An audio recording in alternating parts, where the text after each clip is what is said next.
Okay, so today we would like to talk about a projectile function equations. It says ball is throwing upward on 256 feet building with an initial velocity of 96 feet per second. Determine the position and velocity function of the ball. Determine the average velocity over the intervals. Determine instantaneous velocity and find the time required for the ball to reach the ground level. Find the velocity of the ball at impact. Find the maximum height of the ball. Um, so all those questions that we're gonna think about. So we already know that if you're dropping two balls at the same time, it's gonna fall at the same speed. But let's talk about something. Let's talk about first. Let's talk about uh, maybe you're gonna have something. It's called what is instantaneous rate of change and the average rate of change. So let's talk about average rate of change.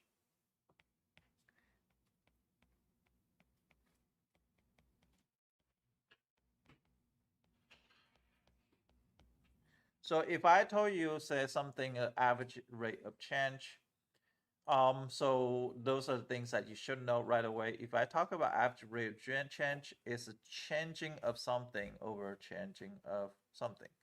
So basically, if I give you a function, it's going to be f of b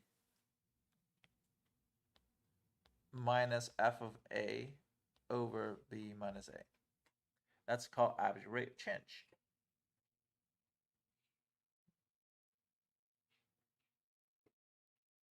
Rate of change is like finding a slope.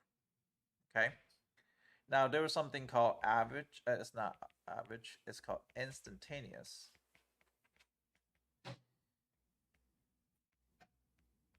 Instantaneous rate of change.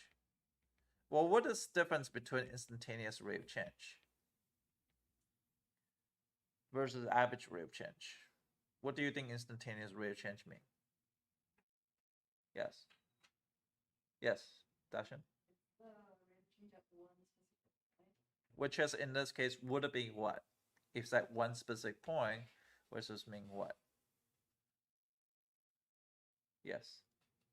You do like just the limit equation? You do like what? Like the limit equation, if it's like an instantaneous like rate of change, wouldn't that be kind of like an instantaneous slope? Sort of. Katie? Oh, I was trying to set like a specific point, like in between, probably like I guess since we're like you did like point B and point A, I don't know like which. Okay, let's say point C. Oh, point C, yeah.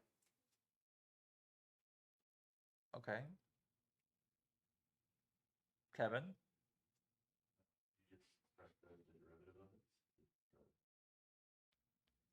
A derivative at a particular point.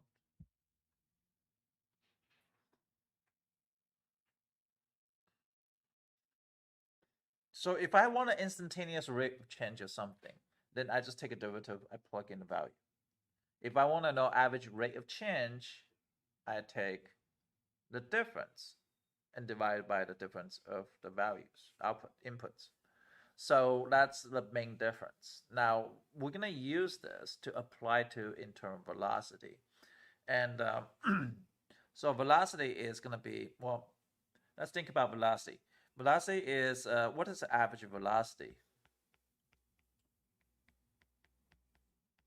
What do you think average velocity is?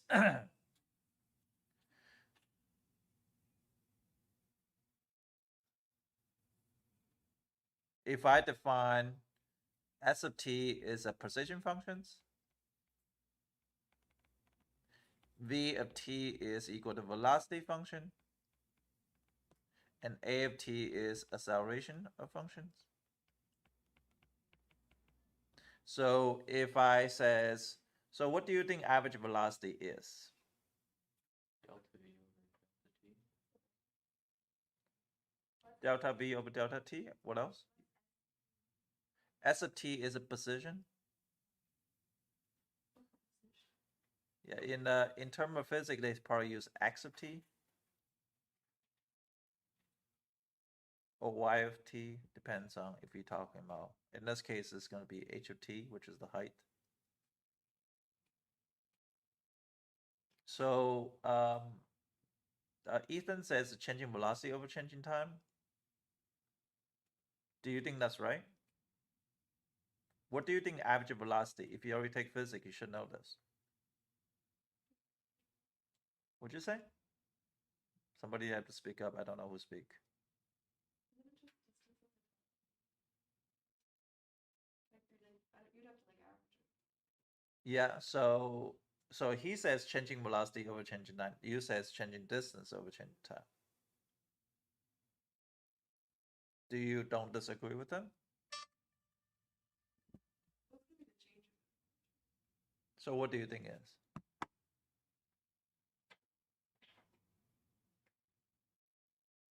Those of you guys take physics already.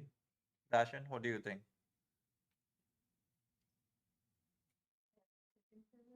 You haven't taken physics? Okay. Kevin, what do you think? I don't look at me, I'm not a physics person. Caroline, you said you already take physics. Do you know? No? Sarah Z? Huh? You're taking it right now, but you should learn this already. Yes. Random guesses, I'm gonna go changes in acceleration over time. Change your acceleration over time? Okay. How about Sarah John? Changing displacement over time? Def? I have no idea. No idea. We cover this, but Yeah, it's definitely something that worth thinking about. But average velocity is actually is a changing of position over changing time. So changing of positions over changing of time. So therefore, is S of B minus S of A over B minus A.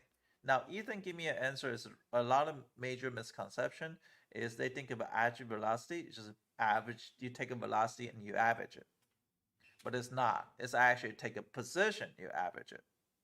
So that's to say, between here and Gainesville is 100-mile distance, and takes me 2 hours to get there. So be that changing distance, which is 100-mile, divided by 2 hours. So therefore, I'm driving 50 miles per hour to get there.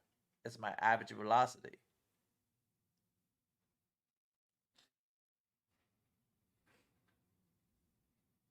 Does this make sense?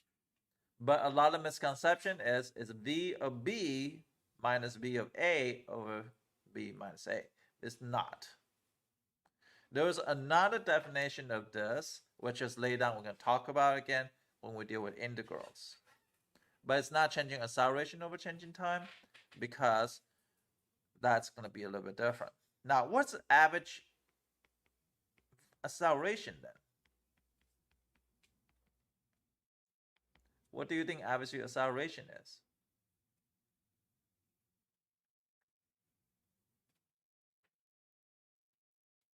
Yes. Is it velocity over time? It's a changing of velocity over changing time. Yeah.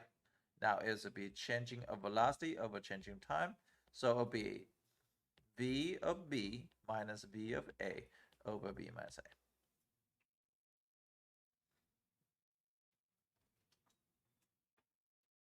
Questions?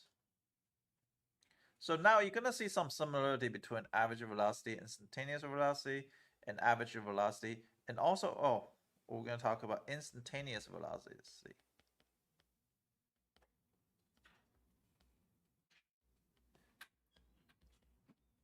What is instantaneous velocity?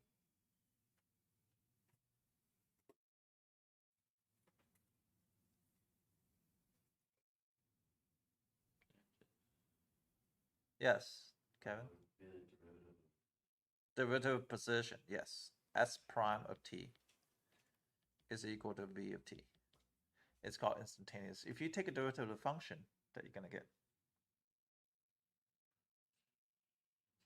What time we get off here? Don't know. Okay. like 8:50. Okay. Okay, so instantaneous velocity. So let's talk about how to build a function. Those of you guys already take physics. Do you know what does G stand for? What's the gravitational force? Negative 9.8 meter per what? Second square. Thank you. It's meter per second square because you divide it by time twice. You take a position divided by time, you get velocity. You divide it by time again, is because second square. That's how you get second squares. Are we okay here? So that's a gravitational or a gravitation constant. And now, in terms of feet per second, this is used in physics. Okay, in calculus we use the feet per second. It's not like I'm a proponent of feet per second. I do think it's better for me to factor stuff. So I'm going to use a negative 32 feet per second square. So that is the G.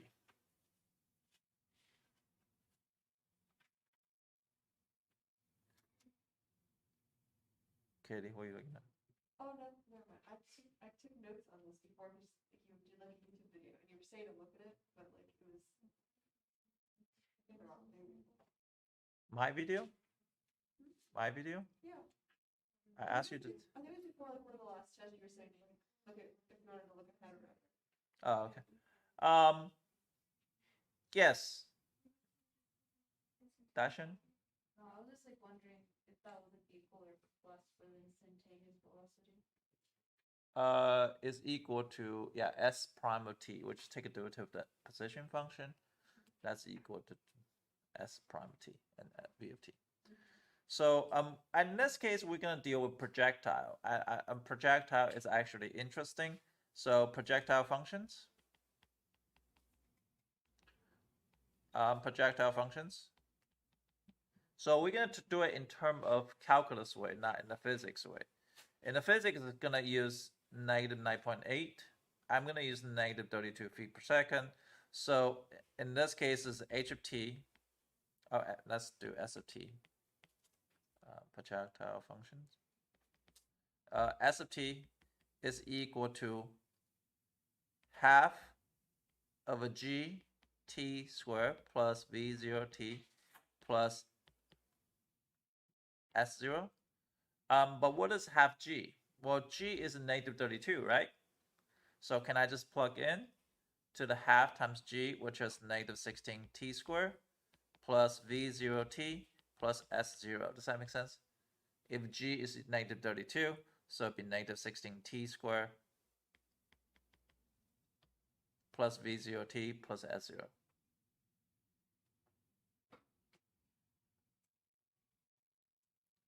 Now what I'm going to do is I'm going to look at this. I'm going to say, okay, what does S of t stand for? S of t stand for positions at a given time. So S of t is going to give you a position at a given time. What does a V0 stand for? What do you guys know as V0 mean? Initial velocity. Good. That 0 stands for when t equal to 0. And that's going to be initial velocity.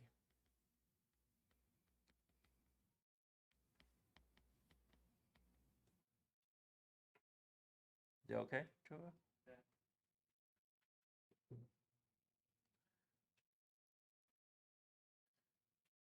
S0 is going to be what? Initial positions, yes.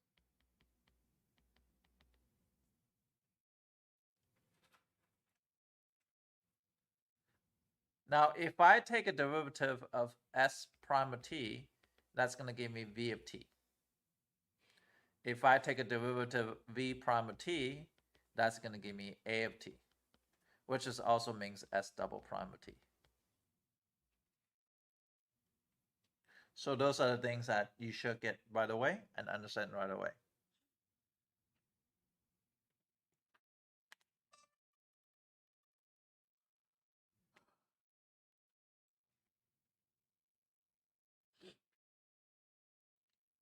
Now I'm going to construct the things. I'm going to go back. Does everybody have any misunderstanding here for us all the standard stuff that we go over? Let's say I'm going to review again. Average rate of change is taken FB minus FA over B minus A. Instantaneous, look at specific points, so be F prime of C. average velocity is S of B over S of A over V minus A. It's not V of V minus V of A over V minus A. But that V of B minus V of A over V minus A is actually average accelerations. Instantaneous velocity is taking derivative of the position function, and that's equal to velocity functions. So with that being said, we're going to go back to look at these questions. Can you determine a position function and velocity function based on this information there? I want you to give it a try.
Okay.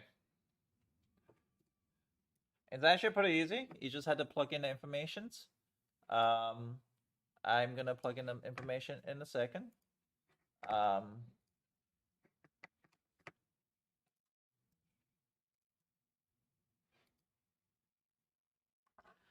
So here, I'll plug in. So what is my S of t right here, according to the questions? Well, it's always a negative 16t squared, right? It didn't matter what. It didn't matter if that gravitational force is going to apply to you or me, or it didn't matter about anything. Okay, so negative 16t squared plus what? What's the initial velocity in this case? 96 feet per second, right? And then plus what? 256, that's the initial position. There you go, you just figure out a position function. How do you figure out a velocity function in that case?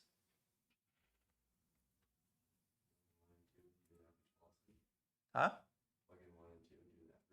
No, they just want a velocity function. How do I find a velocity function? Derivative. Yep. Can you take a derivative of negative 16?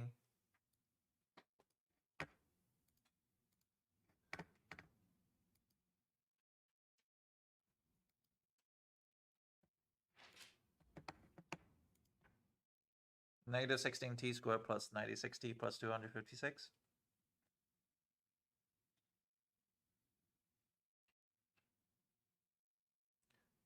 What is it?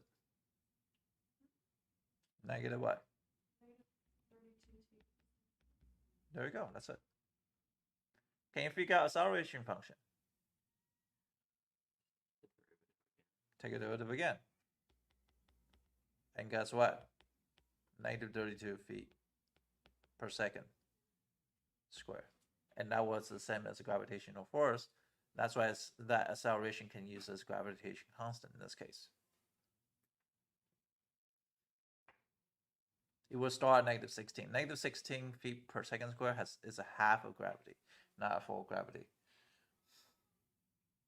Okay, let's look at the second part of the questions. The second part of the question says determine average velocity on the interval. So the second part of the question says find average velocity. Average velocity is what?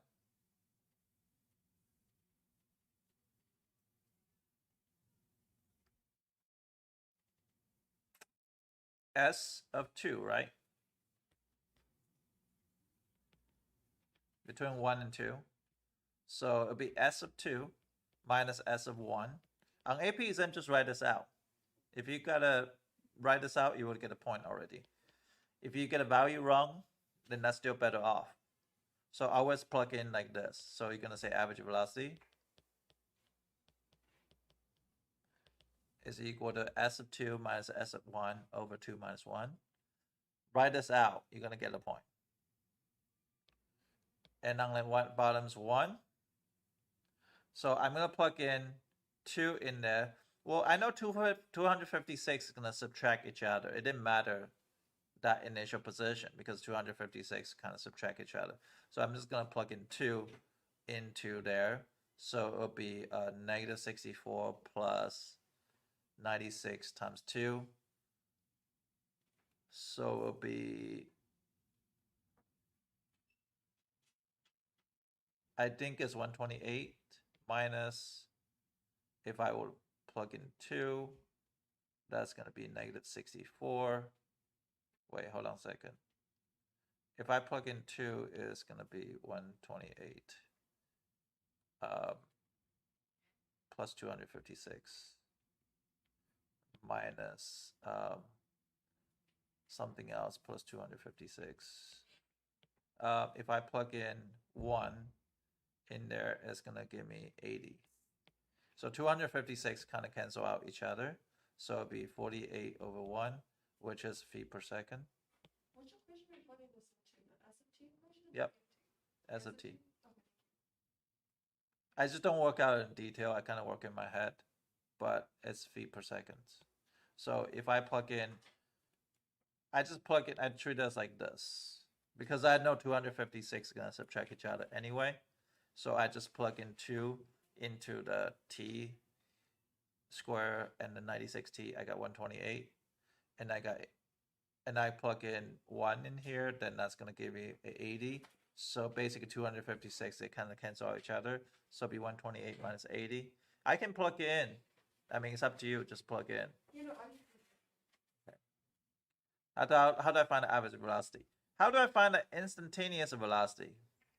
They say, how do I find instantaneous velocity at t equal to 1 and t equal to 3? How do I do that?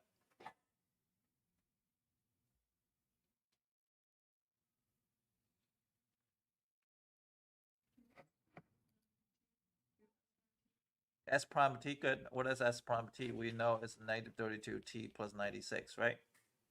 Can I plug in the 3?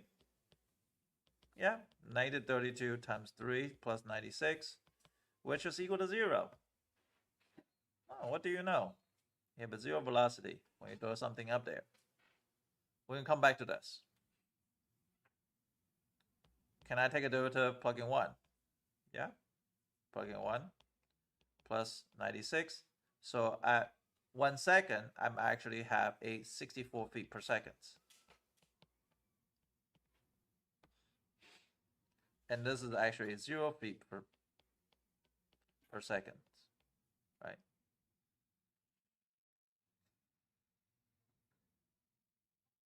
Remember that you look at this question, you have to think about all those things. So we just answer C.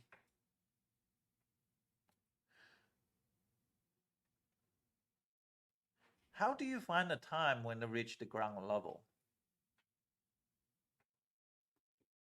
How do you do that? You figure out when the s is equal to like negative of whatever you started with plus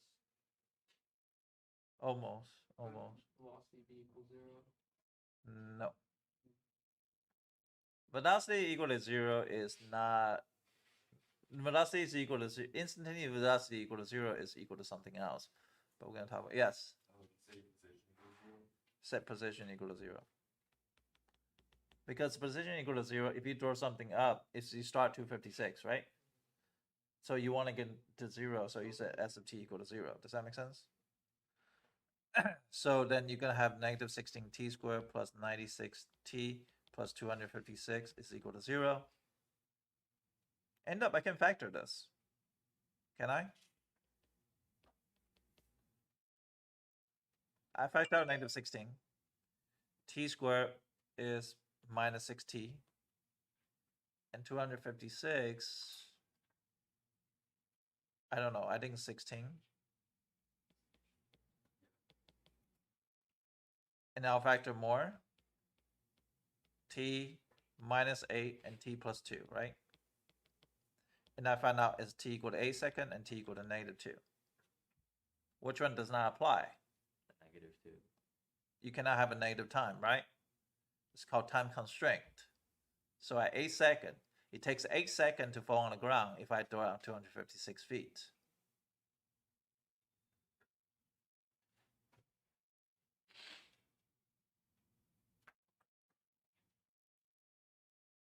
Questions? Now we're gonna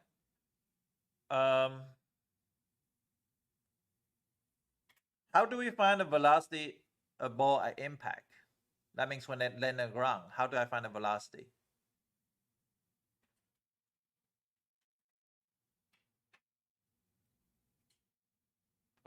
Plug in the time, or plug in the time equals 8 into the velocity equation. Yep. That's when it hits the ground. That's it.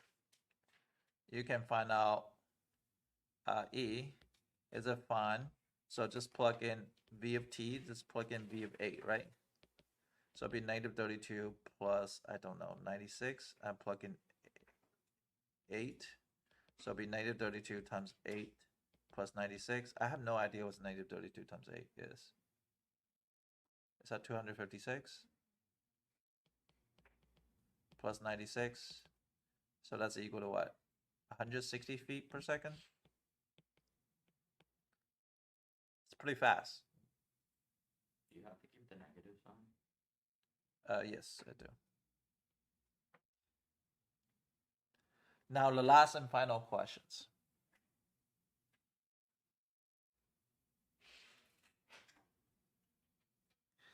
It says find the maximum height. But this question I'm going to extend more. Not only I want to find the maximum height, I want to find out the time to reach maximum height first.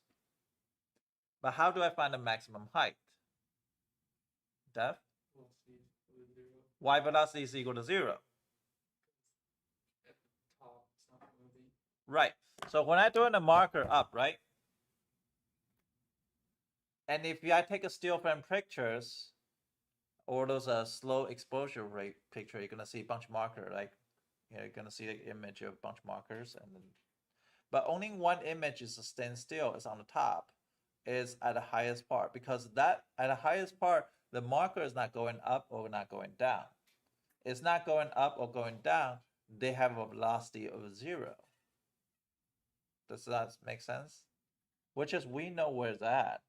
When's the velocity equal to 0?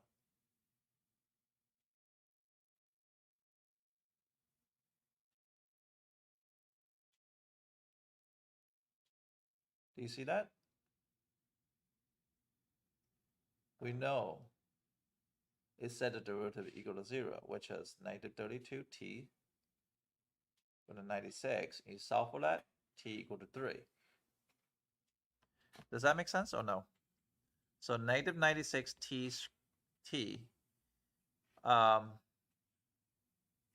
negative 32t, sorry, 32t plus 96 is v of t. I'm going to say velocity equal to 0, so it's going to do 32t plus 96. 96 equal to negative 32t, t is equal to 3. Now I'm going to plug in 3 in here, right? S of 3. So it'll be negative 96 times 3 squared plus what? 96 times 3 plus 256. So it'll be negative 16 times 9 plus 96 times 3 is 270, 288 plus 256. This one's negative 144 plus 288 plus 256. And that's equal to 144 plus 256. You'll reach exactly at 400 feet at a maximum height. And that's it for projectile.